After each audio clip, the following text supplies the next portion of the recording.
Эки адамга эки эреже бар. Биринчи ата-энеңди урматта сыйла. Ата-энени сыйлашың, урматташың сөз түрдө жообу өтө көп болуп кайтат. Билимсизден өтө көп кайтат. Жок деген нерсени бале кырсыктардан сактап кала турган нерсе ата-эненин батасы болуп эсептелет. Ата-энеси барлар дуа кыла. Ата-энеси жоктор ата-энесинин досторуна, классташтарына, ата-эненин калган бир туугандарына жакшылык кылгыла. Ошол ата-эненин ордуна кете бере турган маселе. Ал эми экинчи маселе билимсиз садака кыл. Билдирбестен садака кыл. Көздү жумуп садака кыл. Анан берип аткан учурунда ойлонбой бер да. Бүгүн кыйналып сыгылып берет. Бергенден кийин да бердим деп милдет кылып коет, же ойлонуп жүрө берет да, ошончо бердим деп ошого депчи. Жок, мындай садакаң өтпөй калат. Кенен бер, берип атканыңда Аллах үчүн бер, ойлонмо болду. Көзүңдү жум, милдет кылба. Эртең ошол жактан бир кыжалачылык болуп кала турган болсо, мен берген элем деп чыкпа.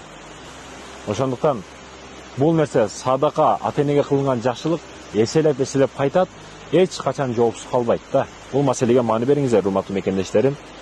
Айрыкча жаш бизнес баштап жаткандар банкрот болбойсуңар, ишиңер ийгиликтүү болот. Ата-эненин дуасы менен, батасы менен, машалла.